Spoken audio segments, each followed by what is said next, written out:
very much. Unfortunately, I just accidentally closed my my document. There we go. The chief is saying that's why she doesn't use. Here we go.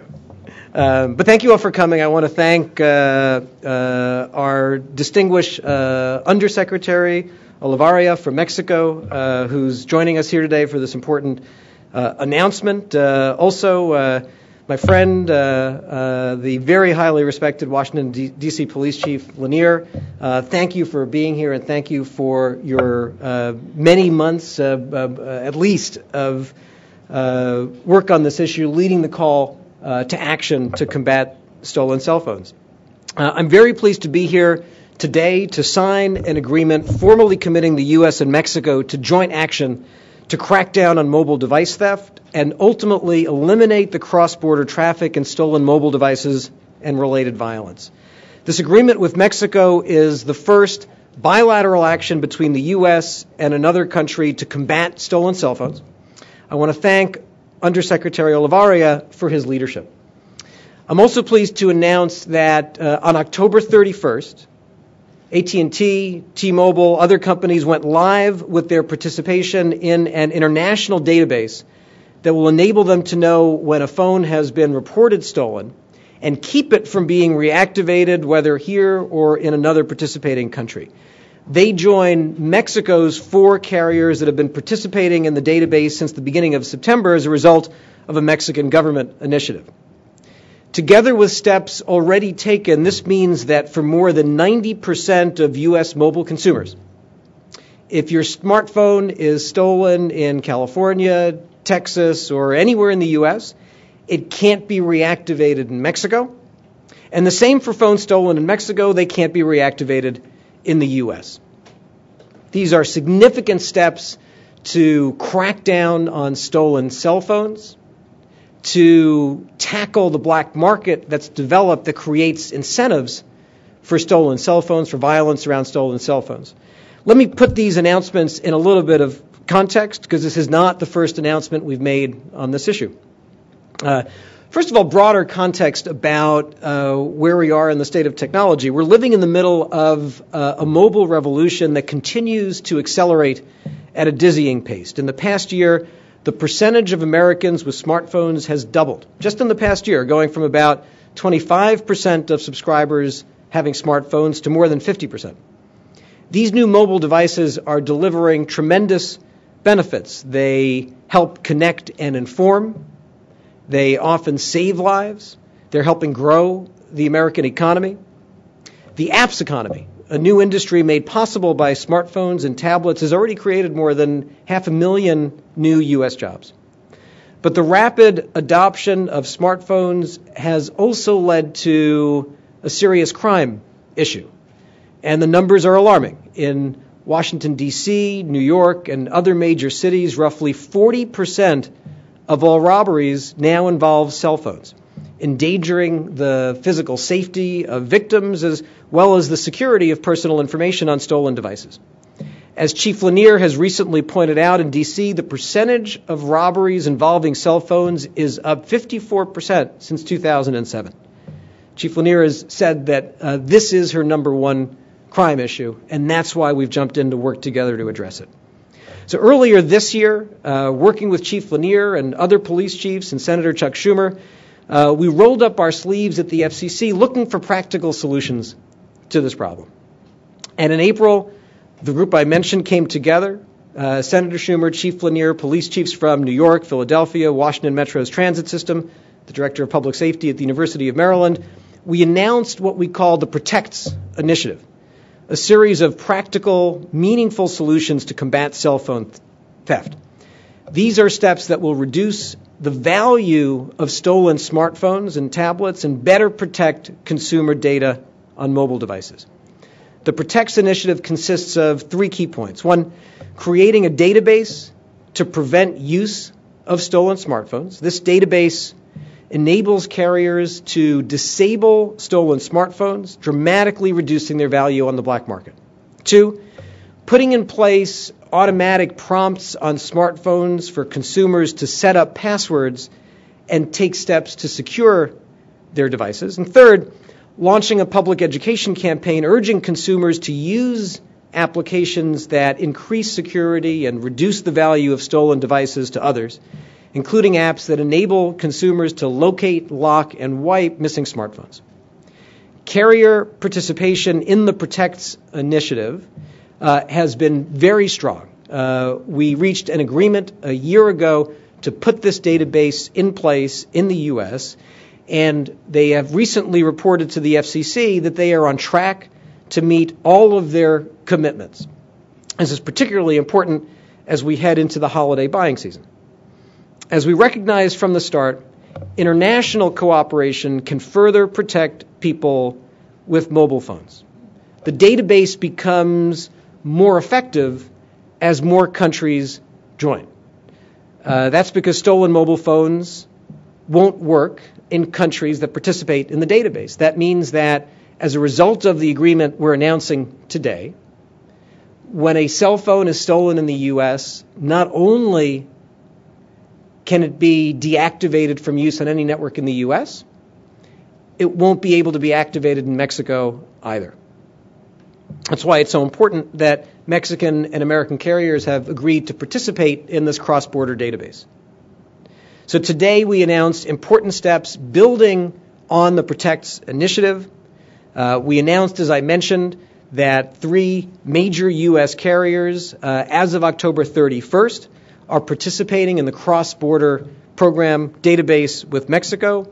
This, we believe, will be another major blow to the smartphone black market. We're also announcing an agreement that will keep us pushing forward to combat cell phone theft in U.S. and Mexico. As part of the agreement we're signing today, the U.S. and Mexico are formally committing to continue collaboration such as sharing best practices between our countries, public education campaigns in both countries, and benchmarking and public reporting to measure the success of our efforts and identify possible new strategies for theft prevention. This action sends another message to consumers that we've got your back, and a message to criminals that we're continuing to crack down on the stolen phone market, not just in each of our own countries, but together, making smartphone theft a crime that doesn't pay. I'm very pleased by this work. When we began to pursue the database in the U.S., one of the concerns that was raised with us was, well, if we just do a database in the U.S., it won't address a significant part of the problem. As we did our research, we discovered that the internal black market in the U.S. is quite large, and the steps we've already taken will make, as this goes into effect, a real dent in stolen cell phone theft. But there's no question that there is also cross-border sales of stolen cell phones. And if we succeed, as we are doing, in closing off the American market for stolen cell phones, well, that creates an incentive to send the phones across border. And the same thing is true in Mexico. If phones stolen in Mexico can't be used in Mexico, but they can be used in the U.S., well, that creates an incentive to send them here. Our agreement today is that working together, we will not let this happen. We're making the database active as of now, and we're going to continue to work together to identify ongoing steps we can take to use technology to tackle the black market, to educate consumers, to make phones on a default basis less and less valuable to criminals as they become more and more valuable to us in our family lives and our work lives. Let me now introduce Mexico's Undersecretary for Communications, Oscar Olivaria. One of the things I wanted to mention is just how positive it has been to work with our friends in Mexico on this. We have many, many issues that we work together with our friends. We share a border that's very important when it comes to communications. Our cell phone networks have to work with each other, our broadcast networks, our public safety networks. And so this is hardly the first agreement that we have negotiated with our friends in Mexico, but it's one of the more important ones, and this will affect consumers in a very significant way. At a breakfast, I believe it was last May, I met with the secretary in Mexico, Secretary Perez Jacome, and by the end of the breakfast, we agreed that we would work together to extend our database initiatives cross-border and that we would quickly work to reach the agreement we're signing today. I can't thank you enough for making this happen. We certainly appreciate it, and I'm glad we're working together on this important initiative, and it's an ongoing part of our work. This will continue. And so let me see, will we be signing now, or so sign and then more remarks? Is that the plan? Undersecretary Olivario make his remarks. So let me introduce my friend, Undersecretary Olivario, for some remarks. And again, welcome back to the U.S. and to the FCC. Thank you. Thank you very much, Chairman Janikowski. Just a few remarks. As you can see, I don't trust so much in technologies as you do. I brought it in paper, so I don't have to deal with the turn off of the iPad.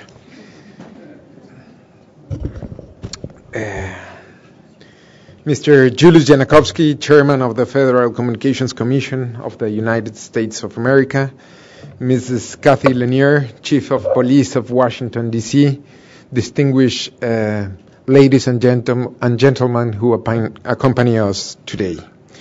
In recent years, there has been a significant increase in the number of mobile subscribers in all the world, and Mexico has not been the exception. During the President Calderon administration, the annual average growth rate was 11%, and at the end of the first half of 2012, there were more than 98 million users registered in Mexico, representing 95% of our population. The increase of mobile phone penetration level has a high economic and social impact in our economies. However, this has also led to an increase of cell phone theft and a proliferation of other crimes committed through these devices, such as extortion. The Mexican government has taken specific actions to ensure that mobile device marketplace is more secure. These actions involve not only authorities but also users and operators. In April 2012, the Federal Telecommunications Law was amended, requiring Mexican licenses to block immediately and suspend the service of mobile devices reported as lost or stolen. According to that amendment, the Secretariat of Communications and Transport and the 4 operators in Mexico, Telcel, Nextel, Telefónica, and Usacell, signed in July 2012 a collaboration agreement to share blacklists of reported stolen or lost devices. In the same direction, in August 2012, the 4 operators agreed to participate in the GSM Association IMEI database, an international stolen phone registry, in order to share blacklists. But this was not enough. We needed to make the report procedure more easier to encourage users to use and to report the lost or theft of a mobile device. So we worked together with the 4 operators in order to establish a unique procedure resulting in a simplified process that facilitates users' participation in this program. Ladies and gentlemen, the government of Mexico, aware that this problem crosses border lines, recognizes the importance of international cooperation and coordination between national authorities to reach these goals.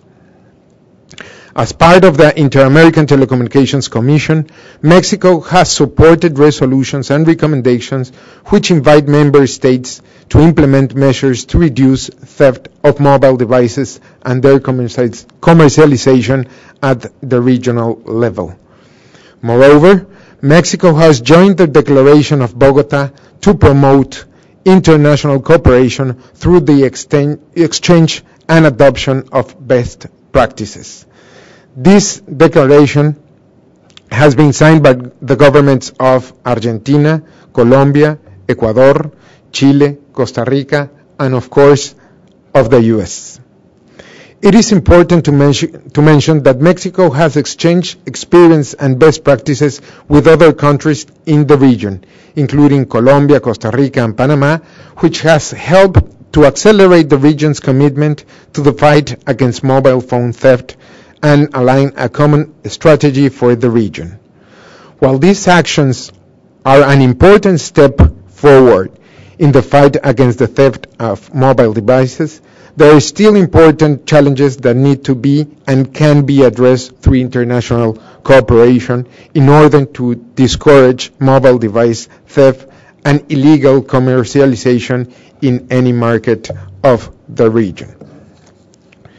Through this joint announcement, our countries, Mexico and the United States, agreed to continue work together following the next actions.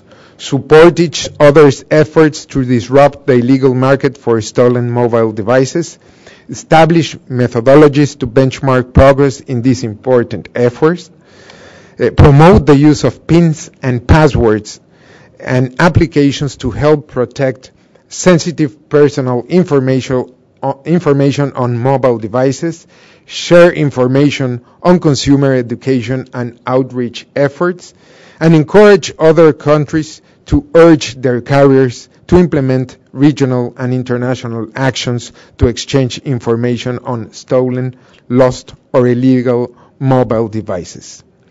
In this regard, it is an honor to make this joint announcement with the authorities of the United States. And a special recognition to Chairman Jankowski of the Federal Communications Commission, who have strongly promoted the cooperation between Mexico and the United States.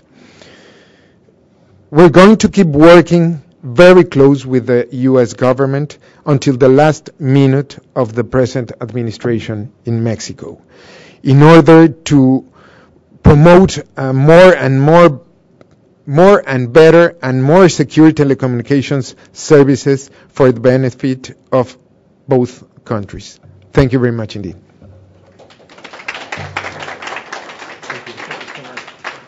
So before we sign the agreement, I want to do a couple of things. One is take a moment to thank the staff of the FCC that worked so hard on this. Charles Mathias in my office, the International Bureau, Rod Porter is here, and many in the International Bureau worked on this. Excellent work. Now I want to introduce Washington, D.C. Police Chief Kathy Lanier. No one has done more to galvanize action on this issue of stolen cell phones than Chief Lanier. She saw a growing problem in the Washington, D.C. community, devoted resources to tackling it, but also recognized that this was something that required further action to enable law enforcement to do its job. And it's been a real pleasure working with my friend Chief Lanier on this and other issues. So Chief Lanier, the floor is yours, and thank you so much for your work on this. Thanks. Well, I just have a couple of things. First of all, thanks for inviting me to this press conference today. While the chairman says that nobody worked harder, yes, I worked harder, but I got nowhere until I talked to you. So I think this is an incredible demonstration of how things should work, and that is how we got where we are today is I realized we need help, but I couldn't get the help without making a phone call to the chairman, and immediately the chairman took action. Literally something that law enforcement had been fighting for years, and very intensely for months, a phone call to the chairman, and it literally was resolved in less than 3 months, where we had a plan in place. And then it sounds like a breakfast with the undersecretary and the partnership in the communications internationally to expand this effort. So for your leadership to keep pushing this forward, I think is really important and should be recognized, because you didn't just stop with what you did to help us here in the United States, but to continue on and to work with Mexico. And, a lot of people say the federal government doesn't get things done quickly.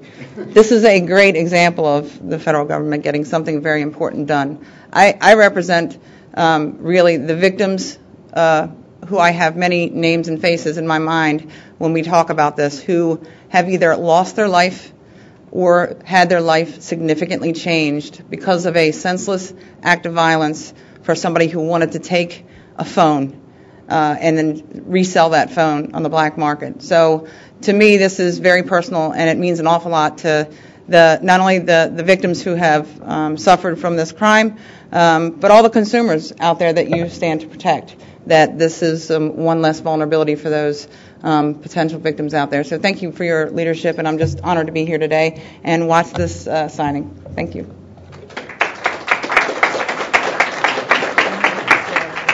Let's see. I think here.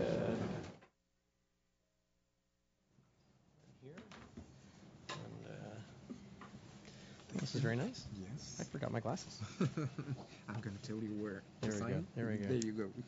Very good.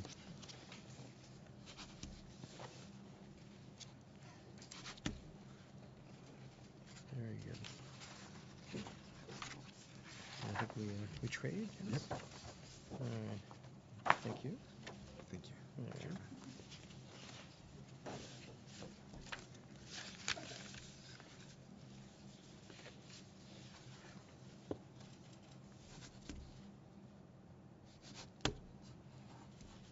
All right. Very good. Very good. Shall we exchange the documents? Yes. Yes. You get this one? Okay. I get this one? Thank you very much. Thank you very much. Thank you. Yeah, Chief Leader, we'd be happy to take questions on this topic if there are any. All right, we'll just wait and see if there's any questions. And where's Hi, Mr. Chairman. Hey. Tom Shields, Bloomberg News.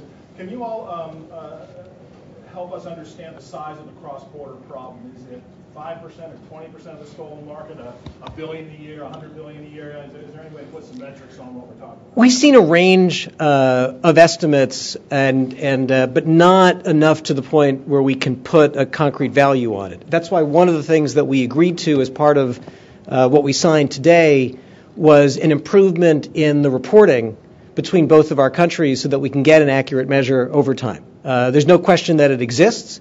And we're also, one of the reasons that we thought it was so important to do this is that as we were each taking steps in our own countries, we knew that we were increasing the incentives for cross-border shipping of stolen devices, because if you can't reactivate it in the U.S., but you can reactivate it in Mexico, it'll strengthen the black market there. What we've done today is we've expanded the no value for black market zone across our very large border. It's a very big deal. We'll each continue to work with other countries to expand this agreement to include more countries. But this is the one that we in the U.S. targeted as a priority the day that we reached the initial arrangement in the U.S. because of the size of the border and the incentives for cross-border proliferation. Is this an organized crime problem? I can talk about it. Go ahead, please. Well, we haven't in the major cities, and I've spoken with police chiefs from all across the United States for over the past year and a half. And while we haven't seen, a major exportation of these devices and through organized crime, we did feel that once we put this in place to protect our consumers here in the United States, like most crimes, it's like a balloon. When you squeeze one end of it to shut it down, it's going to move somewhere else, and we didn't want that to happen. So I think this is a very positive, proactive step, actually, where it's not a big problem right now. We don't want it to become a big problem. Thanks. Other questions, please? Todd's question here. You said that I heard you mention that sometimes these stolen cell phones are used for other crimes. I mean, getting your cell phone stolen is bad enough, and I know that there are people who do bad things to you to get your cell phone. But you mentioned extortion. What other crimes is your cell phone used in once they cross the border? Well, in Mexico, we're facing different kind of crimes related to mobiles theft, or that are stolen. Of course, unfortunately, we have kidnapping, also related to that, because due to all the criminals are using different kind of tools in order to communicate with the families of the people that it's kidnapped, And the easiest way to communicate with the families is to use a mobile device that is not tracked. No, so kidnapping or other type of crime. No. Thanks. Any other questions? And if not, Tammy Sun will be happy, and Justin and Neil to field any questions that come up. Thank you all for joining, and thank you to my friends and colleagues. Thank you. Sure. Sure.